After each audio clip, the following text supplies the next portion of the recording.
तो नमस्कार स्टूडेंट्स, मैं आपका साथी मुकेश कुमार एक बार फिर से आपका स्वागत करता हूं हमारे ऑनलाइन प्लेटफॉर्म GTGS पर। तो हम पढ़ रहे थे साइंस और साइंस के अंदर हमने पढ़ रहे थे टिश्यू के बारे में। टिश्यू क्या होते हैं वो हम पढ़ चुके हैं। टिश्यू क्या होते हैं, जब आपकी कोशिकाएं मिलकर के समूह बनाती है, एक ग्रुप बनाती है, तो वो आपका क्या बनता है, वो आपका बनता है टिश्यू। 4 प्रकार के होते हैं, चारों प्रकार के टिश्यू हमने पढ़े थे। एपिथेलियल होता है जिसको बोलते हैं उपकला टिश्यू बोलते हैं, उपकला उत्तक बोलते हैं। जो ऊपर का आपका आवरण जो होता है शरीर का, यानी कि त्वचा जो होती है वो उपकला के अंदर आती है, शरीर को ढकने का काम करते हैं। दूसरा हमने पढ़ा था कनेक्टिव टिश्यू। कनेक्टिव टिश्यू जो शरीर को कनेक्ट करने का काम करते हैं, यानी कि शरीर को जो जोड़ने का काम करते हैं, वो किसके अंदर आते हैं आपके, वो आपके कनेक्टिव टिश्यू के अंदर आते हैं। 2 प्रकार के होते हैं, एक सॉलिड होता है, एक लिक्विड होता है। सॉलिड के अंदर जो आपकी हड्डियां होती है वो सॉलिड कनेक्टिव टिश्यू होती है, जो ब्लड आपका होता है वो लिक्विड कनेक्टिव टिश्यू होता है। उसके बाद में हमने पढ़ा था मस्कुलर टिश्यू, जो 3 टाइप का होता है। एक होता है आपका रेखीय, एक होता है अरेखीय और एक होता है आपका हृदय। जो रेखीय होता है उसको बोलते हैं वॉलेंट्री, यानी कि जो हमारी इच्छा के अनुसार काम करता है वो होता है आपका रेखीय। रेखीय में हमने पढ़ा था कि जो अपनी हमारी इच्छा के अनुसार ही चलते हैं, जैसे कि हाथ हो गए, पैर हो गए, यदि हमारा मन करेगा तो वो काम करेंगे, वरना वो काम नहीं करते। दूसरा हमने पढ़ा था अरेखीय, नॉन वॉलेंट्री पढ़ा था। वो जो अपने आप करते रहते हैं काम है, जैसे कि हमारे लंग्स हो गए, जैसे कि हमारी किडनी होगी, लीवर हो गए, वो उनका काम होता है, वो अपने आप करते रहते हैं, उन पर हमारा कोई कंट्रोल नहीं होता। तो वो किसके अंदर आता है, वो आपका आता है नॉन वॉलेंट्री या फिर अरेखीय के अंदर। तीसरा हमने पढ़ा था जिससे हमारा दिल बना होता है, वो क्या होता है आपका हृदय उत्तक होता है, कार्डियक टिश्यू होता है। चौथा हमने पढ़ा था जिनसे हमारा दिमाग बना होता है, वो क्या होता है न्यूरॉन टिश्यू के अंदर आता है, भी नर्वस टिश्यू जिनको बोलते हैं न्यूरॉन टिश्यू बोलते हैं। आज हम पढ़ेंगे कनेक्टिव टिश्यू के बारे में, ब्लड के बारे में। ब्लड क्या होता है, ब्लड कैसे कार्य करता है, ब्लड का काम क्या होता है, ब्लड होता क्या है। ब्लड क्या बोलते हैं इसको, रक्त बोलते हैं भी, रुधिर बोलते हैं भी। ब्लड को क्या बोलते हैं, ब्लड, रुधिर, रक्त। एक प्रकार का आपका एक टिश्यू होता है, कौन सा होता है, लिक्विड टिश्यू होता है। लिक्विड कनेक्टिव टिश्यू होता है। क्या होता है, लिक्विड कनेक्टिव टिश्यू होता है जो आपका ब्लड होता है। क्या होता है, एक उत्तक होता है। और किस तरह का उत्तक होता है आपका, लिक्विड कनेक्टिव टिश्यू, हिंदी में बोलते हैं तरल संयोजी उत्तक, इसको बोलते हैं। हिंदी में क्या बोलते हैं, हिंदी में बोलते हैं तरल संयोजी उत्तक, इसको बोलते हैं लिक्विड कनेक्टिव टिश्यू, इसको बोलते हैं। तो क्या होता है आपका ब्लड है, आपका ब्लड एक होता है उत्तक होता है, एक है क्या होता है कनेक्टिव टिश्यू होता है, जिसको क्या बोलते हैं हमें, जिसको बोलते हैं तरल संयोजी उत्तक है, लिक्विड कनेक्टिव टिश्यू। उसके बाद बारी आती है कि जो हमारा ब्लड होता है, जो हमारा रक्त होता है, उसके बारे में जब हमें अध्ययन करते हैं, क्या करते हैं, अध्ययन करते हैं। अध्ययन का मतलब है कि हमें इसके बारे में स्टडी करते हैं, तो उसको क्या बोलते हैं। जैसा हमने पढ़ा था कि सेल के अध्ययन को क्या बोलते हैं, साइटोलॉजी बोलते हैं। क्या बोलते हैं, साइटोलॉजी बोलते हैं। जो आपका टिश्यू होता है, जो आपका उत्तक होता है, उसके अध्ययन को क्या बोलते हैं, हिस्टोलॉजी बोलते हैं। क्या बोलते हैं, हिस्टोलॉजी बोलते हैं। जैसे जब आप ब्लड का अध्ययन करते हो तो उसको बोलते हैं हेमेटोलॉजी बोलते हैं। क्या बोलते हैं, हेमेटोलॉजी बोलते हैं। हेमेटोलॉजी उसको बोला जाता है। हेमेटोलॉजी क्या होता है, हेमेटोलॉजी होता है कि ब्लड के बारे में आप कोई भी जानकारी लोगे, ब्लड के बारे में आप किसी तरह की कोई भी स्टडी करोगे, तो वो किसके अंदर आता है, वो आपका आता है हेमेटोलॉजी के अंदर आता है। किसके अंदर आता है, हेमेटोलॉजी। अब बात आती है कि ये हेमेटोलॉजी टर्म थी, ये किसने दी थी, तो ये दी थी आपके विलियम ह्यूसन ने। विलियम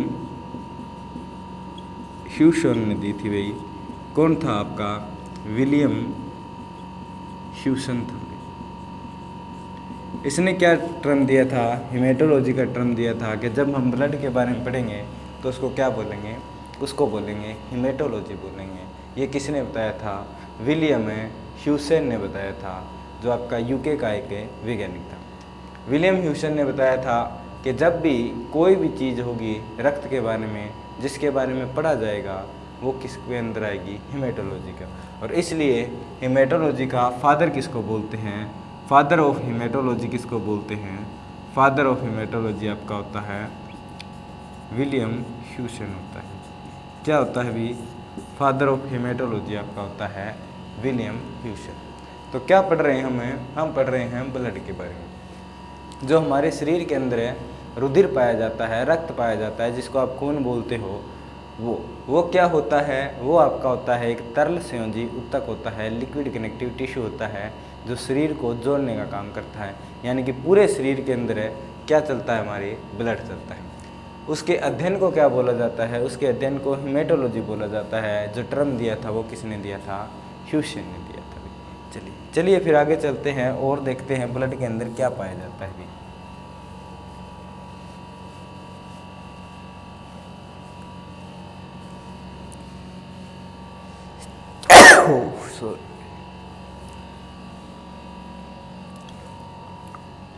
चलिए अब देखते हैं कि ब्लड के कौन कौन से पार्ट पाए जाते हैं, कंपोनेंट्स ऑफ ब्लड।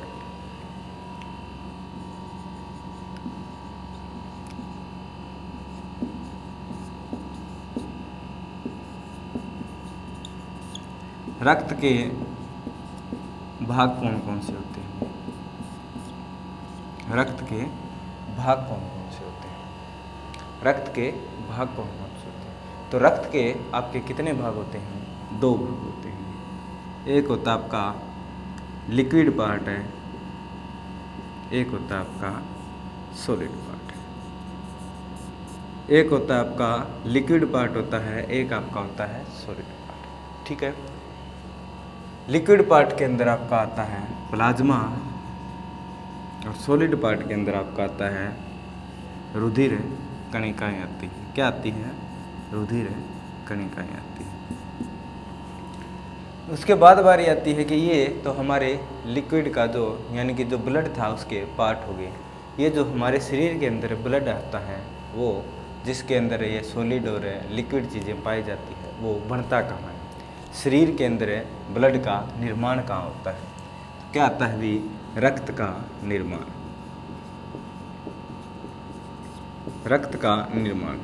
तो रक्त का निर्माण हमारे शरीर के अंदर कहाँ होता है, अस्थि मज्जा में होता है। कहाँ होता है, जो अस्थि मज्जा होती है वहाँ का रक्त का निर्माण होता है, जिसको इंग्लिश में बोलते हैं बोन मेरो, जिसको बोलते हैं। मान के चलिए कि ये आपकी हड्डी है, एक है जो कुत्ते वाली हड्डी होती है। इसके ये 2 कंपोनेंट पाए जाते हैं जो आपके हड्डी के बिल्कुल सिरों पर पाए जाते हैं, उनको बोलते हैं लाल अस्थि मज्जा। क्या बोला जाता है उनको, लाल अस्थि मज्जा बोला जाता है। क्या बोलते हैं, रेड बोन मेरो बोलते हैं। और जो पार्ट है बिल्कुल बीच में पाया जाता है, जो पार्ट है बिल्कुल बीच में पाया जाता है उसको बोलते हैं येलो बोन मेरो बोलते हैं। क्या बोलते हैं, येलो बोन मेरो। क्या बोला जाता है, पीला अस्थि मज्जा बोला जाता है, अस्थि मज्जा। इस पीले को कई बार क्या लिखा आता है, श्वेत भी आता है। तो चाहे आपका वाइट पूछा जाए चाहे आपका पीला पूछा जाए तो वो कहाँ पाया जाता है, जो हड्डी का जो बीच वाला भाग होता है वहाँ पर आपका क्या पाया जाता है, अस्थि मज्जा पाया जाता है। तो हमारे अंदर जो शरीर के अंदर जो ब्लड है, जो रक्त है, उसका निर्माण कहाँ होता है, वो कहाँ बनता है, तो वो आपका बनता है अस्थि मज्जा में। जो हमारी हड्डियाँ होती है उनके बीच में कहाँ बनता है, ब्लड बनता है। यदि अस्थि मज्जा किसी को देखना है तो जो भी चिकन वगैरह खाता है जब वो खाएगा तो उसकी हड्डी को बीच में से तोड़ करके देखना, उसके अंदर कुछ इस तरह की जाली जैसी मिलेगी भी हड्डी के बीच में। यदि जब आप उसको तोड़ोगे तो उसके अंदर कुछ ऐसी जाली जैसी संरचनाएं मिलेंगी जिनको क्या बोलते हैं, बोन मेरोस बोलते हैं, अस्थि मज्जा बोलते हैं। तो हमारा जो ब्लड होता है वो बोन मेरो के अंदर बनता है। और बोन मेरो दो टाइप की होती है, जो आगे पाई जाती है कोनों पर उनको बोलते हैं लाल अस्थि मज्जा, जो बीच में पाई जाती है उनको बोलते हैं पीली अस्थि मज्जा भी। अब बात आती है जो इम्पोर्टेंट आता है कि जो भ्रूण होता है, भ्रूण क्या होता है, जो बच्चा माँ के पेट में होता है, जब उसके अंदर हड्डियाँ नहीं बनी हैं, यानी कि वो महीने का है, 1.5 महीने का है, तब उसके अंदर ब्लड कहाँ बनता है। वैसे हमारे अंदर है ब्लड कहाँ बनता है, बोन मेरो के अंदर बनता है, अस्थि मज्जा के अंदर बनता है। लेकिन जब भ्रूण की बात आ जाए तो आप याद रखोगे उसके लीवर में बनता है। कहाँ बनता है, स्प्लीन में बनता है। ब्लड कहाँ बनेगा, उसके लीवर में बनेगा भाई। तो भ्रूण के अंदर है कहाँ बनता है, लीवर के अंदर बनता है। यदि परत की बात करें तो मेसोडर्म जो परत होती है उसके अंदर बनता है भाई। ठीक है, इतना डीपली यदि आप नीट वगैरह की तैयारी करते हो तब आपसे पूछा जाता है कि जाइगोट मिलते हैं फिर क्या होता है, मेरुला बनता है, बास्टुला बनता है, गेस्टुला बनता है, उसके बाद फिर आपका मेसोडर्म आता है, एक्टोडर्म आता है, एंडोडर्म आता है। इतना डीपली हमारे एसएससी के एग्ज़ाम में या फिर रेलवे के एग्ज़ाम में या फिर आपका हरियाणा वाले एग्ज़ाम में इतना डीपली नहीं पूछा जाता। हमसे सिंपल क्वेश्चन पूछे जाते हैं कि भ्रूण के अंदर आपके ब्लड का निर्माण कहाँ होता है, तो भ्रूण के अंदर आपके ब्लड का निर्माण होता है लीवर के अंदर। तो वैसे हमारे ब्लड का निर्माण कहाँ होता है, अस्थि मज्जा के अंदर होता है, और भ्रूण के अंदर कहाँ होता है, लीवर के अंदर। चलिए और देखते हैं ब्लड के अंदर है और क्या आता है, और आता है कि ये कितना पाया जाता है, कितना पाया जाता है। तो यदि हम औसतन बात करें तो औसतन एवरेज जो पाई जाती है वो पाई जाती है 5 से 6 लीटर। कितनी पाई जाती है भी, 5 से 6 लीटर के आसपास आपका ब्लड पाया जाता है। 5 से 6 लीटर के आसपास है एक है औसतन व्यक्ति के अंदर है, औसतन है मनुष्य के अंदर ब्लड पाया जाता है कितना, 5 से 6 लीटर। और इसको लिख सकते हैं आप है जितना भी इसका वजन होता है उसका लगभग 7% क्या होता है, आपका ब्लड होता है। कितना होता है, लगभग 7% आपका क्या होता है, ब्लड होता है। तो रक्त के बारे में पढ़ रहे हैं, रुधिर के बारे में पढ़ रहे हैं, ब्लड के बारे में पढ़ रहे हैं। ब्लड के बारे में, ब्लड का निर्माण कहाँ होता है, तो ब्लड का निर्माण हमारा अस्थि मज्जा में होता है। ब्लड के बारे में जब हम कुछ भी पढ़ेंगे तो उसको बोलते हैं हेमेटोलॉजी, जो बताया था विलियम हेम्सन ने। ब्लड क्या है, ब्लड एक तरल संयुजक है, लिक्विड कनेक्टिव टिश्यू है, जिसका निर्माण कहाँ होता है, अस्थि मज्जा में होता है, यानी कि हड्डियों के अंदर होता है। भ्रूण के अंदर है, लीवर का निर्माण कहाँ होता है, स्प्लीन में होता है। अब बारी आती है कि इसकी जो नेचर होती है, जो इसकी प्रकृति होती है वो कैसी होती है। जो आपका ब्लड होता है उसकी प्रकृति कैसी होती है भी। यदि हम ब्लड के प्रकृति की बात करें भी, नेचर की यदि हम बात करें तो नेचर होता है इसका हल्का क्षारीय होता है। कैसा होता है, हल्का क्षारीय, स्लाइटली बेसिक नेचर होता है। कैसा होता है, स्लाइटली बेसिक नेचर होता है।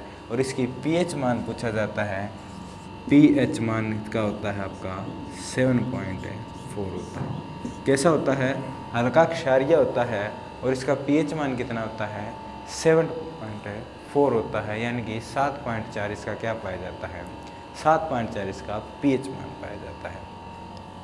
तो यदि हम नेचर की बात करते हैं, प्रकृति की बात करते हैं, तो कैसा होता है, हल्का क्षारीय। क्षारीय का मतलब होता है कि थोड़ा सा खारा होता है, नमकीन जैसा होता है। जब आपके चोट वगैरह लगती है उंगली वगैरह पर, सबसे पहले हमें उंगली को मुंह के अंदर डालते हैं, जिससे ब्लड का स्वाद हमें पता चलता है। कैसा पता चलता है कि ये नमकीन है, थोड़ा सा खारा है, यानी कि कैसा है, हल्का क्षारीय है। यानी कि इसका पीएच मान कितना होता है, पीएच मान होता है इसका 7.4 होता है।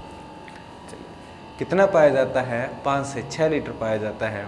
पीएच मान इसका 7.4 होता है। कहाँ बनता है, आपके अस्थि मज्जा के अंदर बनता है। भ्रूण के अंदर कहाँ बनता है, ये लीवर के अंदर बनता है।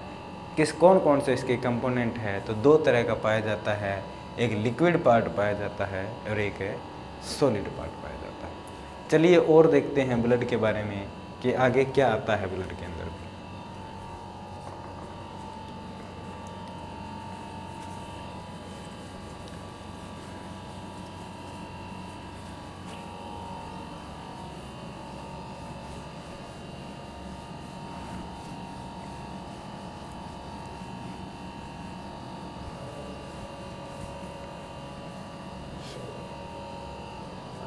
चलिए अभी हम पढ़ते हैं किसके बारे में, जो इसके कंपोनेंट होते हैं, जो इसके भाग होते हैं भी, जो रुधिर के भाग होते हैं।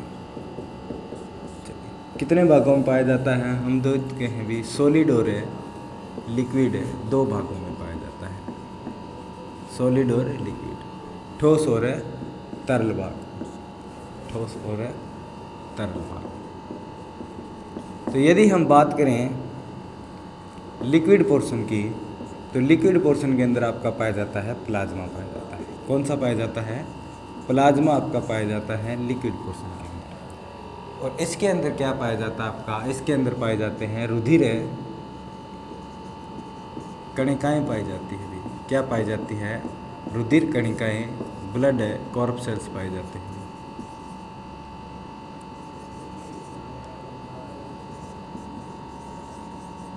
ब्लड कॉर्पसेल्स इसके अंदर पाए जाते हैं। कौन कौन सी, जो आपको पता है, आरबीसी, डब्ल्यूबीसी और आपकी जो होती है प्लेटलेट्स, ये तीनों ही होती है, वो किसके अंदर आती है, रुधिर कणिका के अंदर आती है, जो आपकी डब्ल्यूबीसी है, जो आपकी आरबीसी है, जो आपकी प्लेटलेट है। लिक्विड के अंदर क्या आता है आपका, प्लाज्मा आता है। तो चलिए फिर सबसे पहले हम यही देखते हैं कि प्लाज्मा होता है, जो आपके ब्लड का लगभग 55% भाग क्या होता है भी, 55% भाग क्या होता है रक्त का आपका लिक्विड फॉर्म में होता है, यानी कि प्लाज्मा होता है।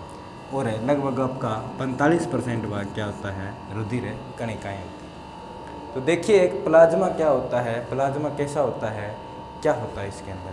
तो आप देख चुके हैं कि जो 55% भाग है वो क्या है, ब्लड का प्लाज्मा है, 55% भाग प्लाज्मा है। इस 55% का लगभग 92 से 93% तो पानी होता है, क्या होता है, जल होता है, वाटर होता है। जो प्लाज्मा का 55% भाग है उसका लगभग 92 से 93% आपका क्या होता है, पानी होता है, वाटर होता है भी। उसके बाद जो आपका बचता है लगभग 7 से 8% है, इसके अंदर क्या पाया जाता है, प्रोटीन पाया जाता है। क्या पाया जाता है, प्रोटीन पाया जाता है। यदि हम बात करें प्लाज्मा की, प्लाज्मा का जो 55% भाग है उसका लगभग 92 से 93% आपका पानी है, और 7 से 8% आपका क्या है, 7 से 8% आपका क्या होता है, प्रोटीन होता है। और प्लाज्मा के अंदर क्या होता है, तो यदि हम बात करें इसके रंग की, तो रंग होता है इसका हल्का पीला होता है। कैसा होता है, हल्का पीले रंग का होता है आपका जो प्लाज्मा होता है, हल्का पीले रंग का आपका क्या पाया जाता है, प्लाज्मा पाया जाता है। और अगर बात करें कि इसके अंदर और क्या पाया जाता है, तो इसके कई कंपोनेंट्स पाए जाते हैं। तो देखते हैं और क्या होता है प्लाज्मा के अंदर।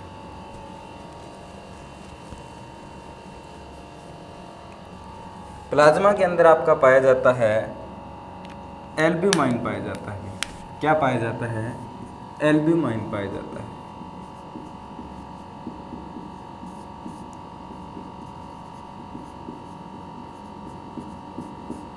एल्ब्यूमिन बोलते हैं, एल्ब्यूमाइन बोलते हैं। एल्ब्यूमिन क्या काम करता है, एल्ब्यूमिन काम करता है इसके अंदर जो हार्मोन्स होते हैं को घोलने का काम करता है। जो भी आपके ब्लड के अंदर हार्मोन्स वगैरह पाए जाते हैं उनको घोलने का काम कौन करता है, आपका एल्ब्यूमिन करते हैं। जैसे कि आप ब्लड को टेस्ट करते हो तो उसका स्वाद आता है नमकीन है, वो नमकीन स्वाद कौन देता है, वो नमकीन स्वाद किस वजह से आता है, वो आपका एल्ब्यूमिन की वजह से आता है। एल्ब्यूमिन क्या करता है, उसका टेस्ट कैसा बना देता है, नमकीन बना देता है। यानी कि जो भी उसके अंदर घुला हुआ है नमकीन होता है आपका Na, यानी कि सोडियम की वजह से वो कैसा होता है, नमकीन होता है। और उसको घोलने का काम कौन कर रहा है, एल्ब्यूमिन कर रहा है। तो यानी कि उसके अंदर जो हार्मोन्स है उनको घोलने का काम कौन करता है, आपका एल्ब्यूमिन करता है। जो भी आप ब्लड का स्वाद देखते हो, जो नमकीन लगता है हमें, वो किस वजह से लगता है, एल्ब्यूमिन ने उसके अंदर क्या घोला है, सोडियम घोल दिया है। ठीक है। दूसरा आता है इसका पार्ट है ग्लोबुलाइन आता है भी, ग्लोबुलाइन आता है।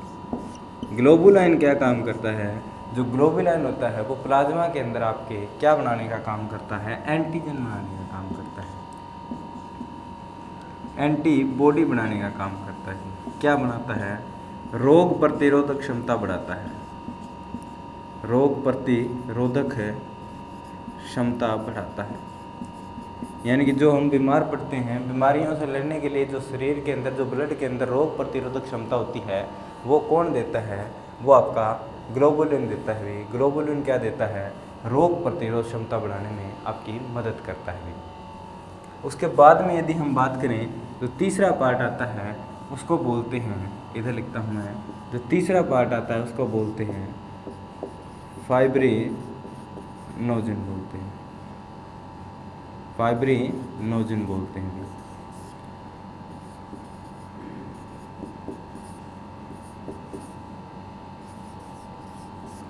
फिब्रोनोजन या फिर फाइब्रिनोजन बोलते हैं, जो किस में मदद करता है, जो आपका ब्लड क्लोट में मदद करता है, ब्लड क्लोट में आपका मदद करता है। ब्लड क्लोट क्या होता है, रक्त का थक्का जमाने में, रक्त का थक्का जमाने में आपकी कौन मदद करता है, तो रक्त का थक्का जमाने में आपकी मदद करता है फाइब्रोनोजन। प्लाज्मा के बारे में पढ़ रही हैं हमें। प्लाज्मा क्या होता है, जो आपका ब्लड होता है उसका जो लिक्विड पार्ट होता है, लगभग 55% भाग क्या होता है उसका प्लाज्मा होता है। जब आप ब्लड लेते हो तो उसका 55% भाग क्या है, प्लाज्मा है। इस प्लाज्मा का लगभग 92 से 93% भाग क्या होता है, पानी होता है, और बाकी का जो 7 से 8% भाग बचता है वो क्या होता है, आपका प्रोटीन होता है। वो क्या होता है, प्रोटीन। और यदि हम बात करते हैं प्लाज्मा के रंग की, तो प्लाज्मा का रंग होता है हल्का पीला होता है।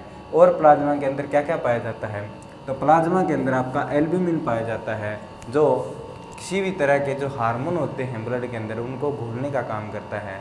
वो काम करता है आपका एल्ब्यूमिन। जैसे कि आप स्वाद देखते हो ब्लड का, जो कड़वा आता है, जो नमकीन सा स्वाद आता है, वो किसकी वजह से आता है, एल्ब्यूमिन की वजह से आता है। ग्लोबुलाइन जो आपका आता है वो क्या बनाता है, ब्लड के अंदर आपकी एंटीबॉडी बनाने का काम करता है, यानी कि रोगों से लड़ने की ताकत देने का काम करता है। कौन है, ग्लोबुलिन। उसके बाद जो होता है आपका फाइब्रोनोजिन होता है। फाइब्रोनोजिन क्या काम करता है, रक्त का थक्का जमाने का काम करता है, ब्लड क्लोटिंग का काम करता है।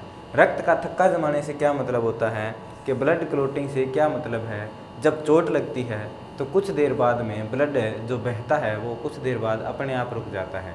वो अपने आप किस वजह से रुक जाता है, जो फाइब्रोनोजिन है वो क्या कर देती है, ब्लड क्लोट में उसकी मदद करती है, यानी कि उसके थक्के बन जाते हैं, और थक्के बनने से क्या हो जाता है, आपका ब्लड रुक जाता है। यदि कोई थोड़ी बहुत चोट लगी है, उसमें से ब्लड आ रहा है, तो 3 से 6 मिनट का प्रोसेस होता है। 3-4 मिनट के अंदर ब्लड बहता है, फिर अपने आप रुक जाता है। वो किस वजह से रुक जाता है, वो आपका ब्लड क्लोटिंग की वजह से रुक जाता है, जिसका में कौन मदद करता है, उसमें आपकी मदद करता है फाइब्रोनोजिन मदद करता है। कौन मदद करता है, फाइब्रोनोजिन मदद करता है। तो ये काम करते हैं आपके ब्लड के जो प्लाज्मा के अंदर पार्ट पाए जाते हैं, एल्ब्यूमिन, ग्लोबुलाइन और फाइब्रोनोजिन। तो उम्मीद करते हैं आपको ये समझ में आ गया होगा। चलिए फिर आगे चलते हैं और क्या क्या पाया जाता है प्लाज्मा। एल्ब्यूमिन का काम होता है हार्मोन्स को घोलना, ग्लोबुलाइन का काम होता है आपके रोग प्रतिरोधक क्षमता बढ़ाना, और फाइब्रोनोजिन का काम होता है ब्लड क्लोटिंग के अंदर भाग लेना, यानी कि रक्त का थक्का बनाना। उसके अंदर आपका ब्लड जो होता है वो बिल्कुल रुक जाता है थोड़ी देर में, उसको बोलते हैं फाइब्रोनोजिन प्रोसेस। उसके बाद बारी आती है कि और क्या पाया जाता है। तो जब बात करते हैं प्लाज्मा की, तो उसके अंदर पाया जाता है सीरम। क्या आता है नेक्स्ट में, नेक्स्ट आती है सीरम आती है। सीरम कब बनती है, जब प्लाज्मा में से आप है जो ब्लड क्लोट वाले हैं, ब्लड है क्लोट, ब्लड क्लोटिंग वाले एजेंट जो होते हैं उनको बाहर निकाल देते हो। प्लस में जो आपके कण हैं, आरबीसी है, डब्ल्यूबीसी है, प्लेटलेट्स हैं, इन सभी को जब हम प्लाज्मा में से बाहर निकाल देते हैं तो आपके पास एक येलोइश कलर का, यानी कि पीले कलर का एक लिक्विड बचता है, तरल बचता है भी, जिसको क्या बोलते हैं, जिसको सीरम बोलते हैं। तो सीरम क्या होती है, जैसे कि आपका प्लाज्मा है उसके अंदर है जो भी ब्लड क्लोटिंग वाले यानी कि फाइब्रोजिन है। फाइब्रोजिन क्या काम कर रहा है, फाइब्रोनोजिन आपका काम कर रहा है ब्लड को क्लॉट जमाने का। जब हम प्लाज्मा में से उस फाइब्रोनोजिन को बाहर निकाल देते हैं, फाइब्रोनोजिन को बाहर निकाल दिया, जो आपके अंदर आरबीसी थी वो बाहर निकाल दी, डब्ल्यूबीसी बाहर निकाल दी, प्लेटलेट्स बाहर निकाल दी, उसके बाद एक लिक्विड बचा है जिसको क्या बोलते हैं, सीरम बोलते हैं। तो सीरम क्या होता है कि प्लाज्मा में से जब फाइब्रोनोजिन है, प्लाज्मा में से जब हम माइनस कर देते हैं फाइब्रोनोजिन निकाल दी, और क्या निकाल दिया, आरबीसी, डब्ल्यूबीसी और प्लेटलेट्स जो भी थी वो सारी की सारी हमने निकाल दी। उसके बाद जो लिक्विड बचा है उसको बोलते हैं सीरम। और आप कोई भी टेस्ट करवाने जाते हो जिससे बीमारियों का पता चलता है, तब हमारे जो आप ब्लड टेस्ट करवाना जाते हो उस ब्लड के अंदर किसका टेस्ट किया जाता है, उस ब्लड के अंदर आपके सीरम का टेस्ट किया जाता है। सीरम से पता चलता है कि आपको कौन सी बीमारी है, डेंगू हुआ है, मलेरिया हुआ है, कोई भी शरीर के अंदर बीमारी है। उसके लिए जब आप ब्लड टेस्ट करवाने जाते हो तो ब्लड टेस्ट के अंदर क्या चेक किया जाता है, सीरम का टेस्ट किया जाता है। और सीरम कैसे बनाया जाता है कि जो आपका प्लाज्मा है उसमें से आपकी जो आपका प्लाज्मा है उसमें से आपकी जो आपके ब्लड क्लोटिंग एजेंट थी, यानी कि जो फाइब्रोनोजिन था वो बाहर निकाल दिया, जो आपका आरबीसी था, डब्ल्यूबीसी था वो भी बाहर निकाल दिया। इन सब को बाहर निकालने के बाद जो आपका लिक्विड बचा है वो क्या है आपका, वो आपका है सीरम। सीरम के अध्ययन को क्या बोलते हैं, तो सीरम के अध्ययन को बोलते हैं सेरोलॉजी बोलते हैं भी। सीरम के जो अध्ययन होता है, जब सीरम के बारे में हम पढ़ते हैं यानी कि इसका अध्ययन करते हैं, इसकी स्टडी करते हैं, तो उसको बोला जाता है सेरोलॉजी बोला जाता है। तो ये आपका सारा का सारा पार्ट किसके अंदर आता है, ये आपका सारा का सारा पार्ट आता है प्लाज्मा के अंदर। तो प्लाज्मा क्या होता है, ब्लड के आपके दो कंपोनेंट पाए जाते हैं, एक लिक्विड पार्ट पाया जाता है, एक सॉलिड पार्ट पाया जाता है। लिक्विड पार्ट के अंदर आपका प्लाज्मा पाया जाता है जो हल्के पीले रंग का होता है। क्या पाया जाता है, प्लाज्मा जो हल्के पीले रंग का होता है। उस प्लाज्मा का ब्लड का लगभग 55% भाग क्या होता है, प्लाज्मा होता है। और उस प्लाज्मा का लगभग 92 से 93% क्या पाया जाता है, लिक्विड पाया जाता है, यानी कि वाटर पाया जाता है, पानी पाया जाता है। जो आपका बचता है 7 से 8% है, वो आपका क्या बचता है, तो वो आपका बचता है प्रोटीन बचता है। यानी कि उस प्लाज्मा के अंदर 90% क्या था, पानी था, और बाकी का जो बच गया वो क्या है, प्रोटीन। और प्लाज्मा के अंदर एल्ब्यूमिन पाया जाता है। एल्ब्यूमिन क्या काम करता है, एल्ब्यूमिन क्या काम करता है, तो हार्मोन को घोलने का काम करता है। यानी कि जो स्वाद हमें लगता है ब्लड का जैसा भी है, उसको अंदर जो भी मिला हुआ है उसको घोलने का काम किया है आपके एल्ब्यूमिन। उसके बाद ग्लोबुलिन पाया जाता है जो रोगों से लड़ने की शक्ति देता है, लोगों से लड़ने की ताकत देता है, यानी कि रोग प्रतिरोध क्षमता बढ़ाने में मदद करता है। उसके बाद जो तीसरा देखा हमने, फाइब्रोनोजिन होता है जो ब्लड क्लोटिंग में मदद करता है, यानी कि ब्लड का थक्का जमाने में हमारी ब्लड की मदद करता है, जिससे जब चोट वगैरह लगती है तो ब्लड बाहर निकलने लगता है। 3 से 4 मिनट के अंदर लगभग 3 से 6 मिनट का प्रोसेस होता है, लगभग आपके लगते हैं 3 से 4 मिनट या फिर 3 से 5 मिनट लगते हैं, जिसके अंदर आपका ब्लड अपने आप रुक जाता है, उसको बोलते हैं ब्लड क्लोटिंग। उसके बाद टर्म आती है सीरम है। तो सीरम क्या होता है, जो आपका प्लाज्मा है उसमें से जब ब्लड क्लोटिंग वाले एजेंट बाहर निकाल दिए जाते हैं, और जो आपके कण थे यानी कि आरबीसी था, डब्ल्यूबीसी था, प्लेटलेट था, वो भी बाहर निकाल दिया। उसके बाद एक येलो कलर का आपका एक लिक्विड बचता है, तरल भाग बचता है, जिसको सीरम बोलते हैं। शरीर के अंदर जो भी बीमारियां होती है, तो बीमारियों का टेस्ट करने के लिए जो आप ब्लड टेस्ट करवाते हो, तो उस ब्लड में किसका चेक किया जाता है, उस ब्लड के अंदर जो टेस्ट होता है वो सीरम का होता है। वो आपका ब्लड लेते हैं, उसमें से फाइब्रोनोजिन बाहर निकाल देंगे, उसमें से फिर क्या करेंगे, आरबीसी, डब्ल्यूबीसी बाहर निकाल देंगे, और जो लिक्विड बच जाएगा उसको क्या बोलते हैं, सीरम है। और उसका टेस्ट करके आपको बताएंगे कि आपको मलेरिया हुआ है, डेंगू हुई है, कोई भी आपके शरीर के अंदर बीमारी है, उसके बारे में पता करने के लिए क्या लगाते हैं, सीरम का टेस्ट करते हैं। तो जो सीरम होता है उसके अध्ययन को क्या बोलते हैं, उसके अध्ययन को सेरोलॉजी बोला जाता है। तो ये पूरा का पूरा जो पार्ट है वो ब्लड का कौन सा पार्ट है, लिक्विड पार्ट है, जिसको हम बोलते हैं प्लाज्मा बोलते हैं। चलिए फिर अब बात करते हैं सॉलिड पार्ट के अंदर है। तो सॉलिड पार्ट के अंदर आपका आता है, सबसे पहले आता है आरबीसी, डब्ल्यूबीसी और प्लेटलेट्स। अभी हमें बात करते हैं, चलिए आरबीसी के बारे में। अब हम बात करते हैं किसके बारे में, आरबीसी के बारे में बात करते हैं, जो होती है आपकी लाल रक्त कणिकाएं होती है। क्या होती है भाई? लाल रक्त कणिकाएं। किसके अंदर आती है ये?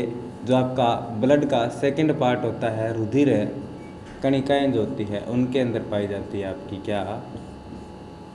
आरबीसी पाई जाती है। तो आरबीसी का मतलब होता है लाल रक्त कणिकाएं। सबसे पहले इसका साइंटिफिक नेम आपसे पूछा जाता है। केमिकल लिखा जाए या साइंटिफिक नेम आ जाए तो साइंटिफिक नेम होता है इसका एरिथ्रोसाइट होता है। क्या होता है? एरिथ्रोसाइट होता है। क्या बोलते हैं आरबीसी को? एरिथ्रोसाइट बोलते हैं। यदि हम इसके बारे में और देखें तो एरिथ्रो का मतलब होता है लाल है और साइट का मतलब होता है कोशिका, यानी कि जो भी आपके अंदर लाल रंग की कोशिका है वो क्या है? एरिथ्रोसाइट है। एरिथ्रोसाइट का मतलब होता है लाल रंग की कोशिकाएं, यानी कि उसको लाल रंग देने वाली लाल तरह की जो कोशिकाएं हैं जो आपकी एरिथ्रोसाइट होती है। तो एरिथ्रोसाइट इसको क्या बोलते हैं? आरबीसी को साइंटिफिक नेम होता है एरिथ्रोसाइट। वैसे हम बोलते हैं लाल रक्त कणिकाएं बोलते हैं, आरबीसी बोलते हैं। उसके बाद बारी आती है कि ये आरबीसी जो होती है वो हमारे शरीर के अंदर है, कहाँ बनती है, इनका निर्माण कहाँ होता है? जो आरबीसी बन रही है शरीर के अंदर है उनका निर्माण कहाँ होता है? तो यदि हम बात करें आरबीसी के निर्माण की, आरबीसी के जो निर्माण की बात करें कि कहाँ होता है, तो हमने हड्डी देखी थी और ब्लड हमारा बनता है बोन मेरो के अंदर है। कहाँ बनता है? बोन मेरो के अंदर है। और हड्डियों का जो कोने वाला भाग होता है वहाँ पाई जाती है आपकी लाल बोन मेरो पाई जाती है। क्या पाई जाती है? लाल बोन मेरो पाई जाती है। और उनके अंदर आपका क्या बनता है? उनके अंदर आपका निर्माण होता है आरबीसी का। उनके अंदर आपका किसका निर्माण होता है? आरबीसी का निर्माण होता है। तो आरबीसी के निर्माण की यदि हम बात करते हैं, यानी कि जो आरबीसी है वो आपकी कहाँ बनती है, तो वो आपकी हड्डियों के लाल बोन मेरो के अंदर है आरबीसी बनती है। आरबीसी का नाम होता है लाल रक्त कणिकाएं। यदि हम निर्माण की बात करें तो निर्माण होता है इसका लाल बोन मेरो के अंदर। उसके बाद बारी आती है कि ये जो हमारी आरबीसी होती है, ये जो आरबीसी है एरिथ्रोसाइट है, इसका निर्माण हो गया बोन मेरो के अंदर है। अब बारी आती है कि इसका काम क्या होता है। आरबीसी जो होती है इसका काम क्या होता है? इसका काम होता है कि जो भी पोषक तत्व होते हैं, जो भी न्यूट्रिएंट होते हैं, पोषक तत्व जो भी आपके न्यूट्रिएंट होते हैं उनको पूरे शरीर में पहुंचाने का में पूरे शरीर में पहुंचाने में किसकी मदद होती है? भी आरबीसी मदद करता है। यदि हम बात करें कार्य की बात करें तो कार्य क्या होता है? जो पोषक तत्व होते हैं उनको पहुंचाने में कौन मदद करता है? आपकी आरबीसी मदद करती है। फॉर्मेशन इनका होता है आपकी लाल अस्थिमज्जा। अब बारी आती है कि इनकी संख्या कितनी होती है, वे कितनी संख्या के अंदर ये पाई जाती हैं। तो आपकी संख्याएँ होती हैं लगभग 40 से 55 लाख होती है। तो यदि आपकी बात करें ब्लड के अंदर जो आरबीसी पाई जाती है वो कितनी पाई जाती है? 40 से 55 लाख है। आपको मिलेगा 4 से 5.5 मिलियन मिलेगा। तो इतनी संख्या में हमारे अंदर क्या पाई जाती है? आरबीसी पाई जाती है। इनकी संख्या कितनी होती है? इनकी संख्या होती है लगभग आपकी 40 से 55 लाख के आसपास होती है। तो आरबीसी के बारे में पढ़ रहे हैं, रुधिर कणिकाओं के बारे में पढ़ रहे हैं। जो सॉलिड पार्ट होता है आरबीसी जो होती है उनको लाल रक्त कणिकाएं बोलते हैं। साइंटिफिक नेम इनका होता है एरिथ्रोसाइट है। और फॉर्मेशन इनका कहाँ होता है? जो लाल बोन मेरो होता है उसके अंदर क्या होता है? इनका फॉर्मेशन होता है। काम होता है इनके अंदर है जो भी शरीर के अंदर पोषक तत्व वगैरह पहुँचते हैं, और भी बहुत सारे काम होते हैं। शरीर को गर्म रखने का काम होता है। तो पोषक तत्वों का, न्यूट्रिएंट्स का जो भी पूरे शरीर के अंदर पहुंचाने का कार्य होता है उसमें मदद कौन करती है? आपकी आरबीसी करती है। संख्या की यदि हम बात करें तो 40 से लगभग 55 लाख आपके क्या पाई जाती है? आरबीसी पाई जाते हैं। 4 से लगभग 5.5 मिलियन पाए जाते हैं। उसके बाद बारी आती है कि इनका जीवन काल कितना होता है, कि यानी कि ये जो आरबीसी होती है वो कितने समय तक जीवित रहती है। तो यदि हम जीवन काल की बात करें तो 120 दिन होता है। कितना जीवन काल होता है? 120 दिन होता है। 120 दिन बाद ये क्या हो जाती है? फिर मर जाती है। 120 दिन बाद ये मर जाती है। जब ये मरती है तो कहाँ मरती है? तो आरबीसी का कब्रिस्तान किसे बोला जाता है? कि जब ये मरेगी तो कहाँ मरेगी? तो आरबीसी का कब्रिस्तान किसे बोला जाता है? ग्रेवयार्ड ऑफ आरबीसी किसे बोलते हैं? तो वो आपका बोला जाता है प्लीहा को। किसको बोलते हैं? प्लीहा को, जिसको आप लिखते हैं स्प्लीन है, और आम भाषा में जिसको बोलते हैं तिल्ली। जो बोलते हैं तिल्ली है पेट के अंदर है, जो तिल्ली का ऑपरेशन होता है वो क्या होती है? आपकी स्प्लीन होती है। इसको क्या बोलते हैं? प्लीहा बोलते हैं। जिसके अंदर आपकी क्या मर जाती है? आरबीसी मर जाती है। जीवन काल होता है 120 दिन है, 120 दिन तक ये जीवित रहती है। तो आरबीसी का कब्रिस्तान किसे बोला जाता है? स्प्लीन को। और क्या बोला जाता है इसको? तो यदि हम बात करें, स्प्लीन को बोला जाता है आरबीसी का बैंक भी बोला जाता है। अब बैंक भी इसी को बोला जाता है और कब्रिस्तान भी इसी को बोला जाता है। ऐसा क्यों होता है? तो जैसा कि हम देख चुके हैं कि इनका जीवन काल होता है लगभग 120 दिन का। तो 120 दिन की कोई इनकी जीवन है, यानी कि 120 दिन तक ये जीवित रहते हैं। तो जैसे ही इनकी उम्र होती है 117 साल 116 दिन है, यानी कि 116 दिन हो गए, 115 दिन की होगी कोई आरबीसी, ये अलग अलग आपकी आरबीसी है। तो ये धीरे धीरे किसकी तरफ जाने लगती है? ये धीरे धीरे स्प्लीन के अंदर जमा होने लगती है भी। यानी कि इसके अंदर जो प्लीहा के अंदर जो आरबीसी जमा हो रही है वो कितने हैं? कोई 115 दिन की है, कोई 118 दिन की है, यानी कि वो मौत के करीब है भी। उनका जीवन काल कितना होता है? 120 दिन तक जीवित रहती है। तो जैसे ये मरने वाली होती है किसकी तरफ जाने लगती है? ये ऑटोमेटिक है, स्प्लीन की तरफ जाने लगती है। तो यानी कि स्प्लीन के अंदर इकट्ठी हो जाती है। और किसी चीज़ के अंदर कोई चीज़ हम जब इकट्ठी करते हैं तो उसको उसका क्या बोलते हैं? बैंक बोलते हैं। आप पैसे वगैरह जमा करते हो, यानी कि इकट्ठे करते हो, तो किसके अंदर करते हो? बैंक के अंदर। तो इसके अंदर आरबीसी क्या हो रही है? इकट्ठी हो रही है, इसलिए इसको क्या बोलते हैं? आरबीसी का बैंक बोलते हैं। और जब भी 120 दिन की होगी वो इसी के अंदर घुल जाएगी, इसलिए इसको क्या बोलते हैं? इसका कब्रिस्तान भी बोलते हैं। तो बैंक इसलिए बोलते हैं क्योंकि इसके अंदर जमा हो रही है, कब्रिस्तान इसलिए बोलते हैं क्योंकि इसी के अंदर मर के ये क्या हो जाती है? ख़त्म हो जाती है। जब भी चोट वगैरह लगती है एकदम से, तो जो आपका प्लीहा होता है, जो स्प्लीन होता है, वहाँ पर एकदम से आरबीसी सप्लाई करने का काम करता है, इसलिए इसको बैंक करते हैं। जैसे कि बैंक वाले जब ज़रूरत पड़ती है तो एकदम से लोन देने का काम करते हैं, वैसे ही जो आपका प्लीहा होता है, जब भी शरीर के कोई चोट वगैरह लगती है जहाँ से ब्लड निकल रहा है तो वहाँ पर आरबीसी की ज़रूरत है, तो वहाँ पर एकदम से आपकी आरबीसी पहुँचाने का काम कौन करता है? आपका एकदम से आरबीसी पहुँचाने का काम आपका स्प्लीन करता है, इसलिए इसको इसका बैंक भी बोला जाता है। तो यानी कि इसके अंदर इकट्ठी हो रही है, इसको बैंक बोलते हैं। इसी के अंदर मर गई, इसको इसलिए इसको क्या बोलते हैं? इसका कब्रिस्तान बोलते हैं। और यदि हम बात करें इनके आकार की, कि इनका जो साइज होता है, जो इनका आकार होता है वो कैसा होता है, तो यदि हम इनके बात करें आकार की, तो आकार होता है इनका उभयतल होता है। कैसा होता है? उभयतल आकार की होती है, बाई कनकेव होती है। कैसी होती है? बाई कनकेव होती है। जो आपका उभयतल होता है, यानी कि बीच में से उभरी हुई, और वैसे गोल होती है, बीच में से उभरी हुई होती है, यानी कि चारों तरफ से चपटी होती है, बीच में से उभरी हुई होती है। तो ऐसा आकार किसका होता है? आपके आरबीसी का होता है। उसके बाद है इम्पोर्टेंट चीज़ आती है कि आरबीसी के अंदर है केंद्रक नहीं पाया जाता भी। जो आपका न्यूक्लियस होता है वो केंद्रक है, नहीं पाया जाता। जितने भी स्तनधारी हैं, जितने भी मैमल्स हैं, जितने भी स्तनधारी हैं, उनकी जो आरबीसी जब हम चेक करते हैं तो उनके अंदर केंद्रक नहीं मिलेगा। लेकिन फिर वहीं पर आ जाता है, एक अपवाद आ जाता है, यानी कि ऐसे भी स्तनधारी हैं जिनके अंदर क्या मिलेगा? केंद्रक है। और अपवाद आता है आपका ऊँट और लामा। ऊँट और लामा ऐसे दो जीव हैं, यदि इनका हम आरबीसी निकालेंगे तो उसके अंदर हमें क्या मिलेगा? केंद्रक मिलेगा। इनके अलावा जितने भी स्तनधारी हैं, जितने भी जीव जंतु हैं, वो उनके अंदर क्या नहीं मिलेगा? हमें आरबीसी के अंदर केंद्रक नहीं मिलेगा। तो ऊँट और लामा ऐसे अपवाद है, दो जीव हैं, इनके आरबीसी के अंदर हमें क्या मिलता है? केंद्रक मिलता है। तो इसके हम आकार की बात कर चुके हैं। आकार होता है बाई कनकेव है, और इसके अंदर क्या होता है भी? ऊँट व लामा के अंदर पाया जाता है केंद्रक है, बाकी किसी के अंदर केंद्रक नहीं पाया जाता। जीवन काल की यदि हम बात करें तो 120 दिन होता है। संख्या की यदि हम बात करते हैं तो संख्या कितना होता है आपका? लगभग 4 से 5 मिलियन होता है। अब बारी आती है कि आरबीसी यदि बढ़ जाए तो कौन सी बीमारी होती है, आरबीसी यदि घट जाए तो कौन सी बीमारी होती है। यदि जब हम बात करते हैं कि आपकी आरबीसी एकदम से बढ़ रही है भी, आरबीसी आपकी क्या हो रही है भी? बढ़ रही है।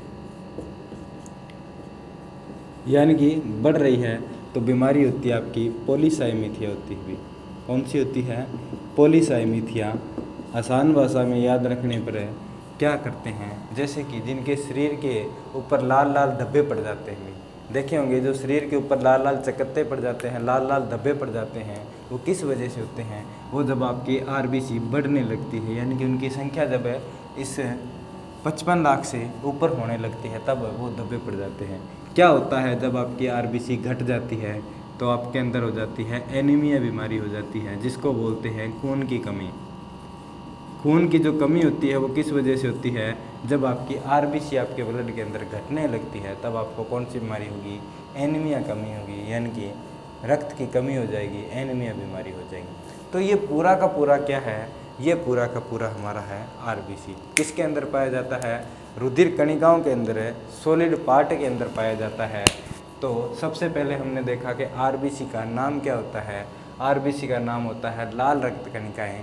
इंग्लिश में साइंटिफिक नेम में इसको बोलते हैं एरिथ्रोसाइट। उसके बाद हमने देखा कि आरबीसी कहाँ बनती है, तो हड्डियों का जो स्टार्टिंग वाला पॉइंट होता है, लाल बोन मेरो के अंदर आपकी आरबीसी बनती है। उसके बाद हमने देखा कि कितनी बनती है, लगभग 40 से 55 लाख बनती है, 4 से 5.5 मिलियन बनती है। जीवन काल हमने देखा कि कितने दिन तक ये जीवित रहती है, 120 दिन तक ये जीवित रहती है। बैंक हमने देखा कि जो प्लीहा होता है, जो स्प्लीन होता है, जहाँ के अंदर आरबीसी जमा होती है, उसको बैंक बोलते हैं, और प्लीहा के अंदर ये ख़त्म हो जाती है, इसलिए इसको क्या बोलते हैं? इसका कब्रिस्तान बोलते हैं। और हमने देखा कि इनके अंदर है जो हम जितने भी स्तनधारी हैं, उनके आरबीसी के अंदर केंद्रक नहीं पाया जाता, लेकिन ऊँट व लामा ऐसे जीव हैं जिनके अंदर क्या पाया जाता है? केंद्रक पाया जाता है। जब आरबीसी आपकी बढ़ जाती है तो पॉलीसाइमीथिया रोग हो जाता है, जिस पे क्या हो जाता है? शरीर के ऊपर लाल धब्बे पड़ने लगते हैं बड़े बड़े। उस रोग को बोलते हैं कि आपके अंदर आरबीसी बढ़ गई। जब आपकी आरबीसी घटती है, तब कौन सी बीमारी होती है? एनीमिया रोग की हो जाता है, यानी कि खून की कमी आ जाती है। तो उम्मीद करते हैं आपको ये समझ में आ गया होगा आरबीसी। आज हमने पढ़ा है ब्लड के बारे में, ब्लड क्या होता है, कैसा होता है, कैसे काम करता है। और हमने पढ़ा है प्लाज्मा के बारे में, जो ब्लड के पार्ट होते हैं। और हमने पढ़ा है आरबीसी के बारे में। डब्ल्यूबीसी और जो हमारा बचता है प्लेटलेट है, वो हम नेक्स्ट क्लास में करेंगे। उम्मीद करते हैं आपको ये समझ में आ गया होगा। कोई भी डाउट है तो वो आप कमेंट सेक्शन में लिख देना भी। धन्यवाद।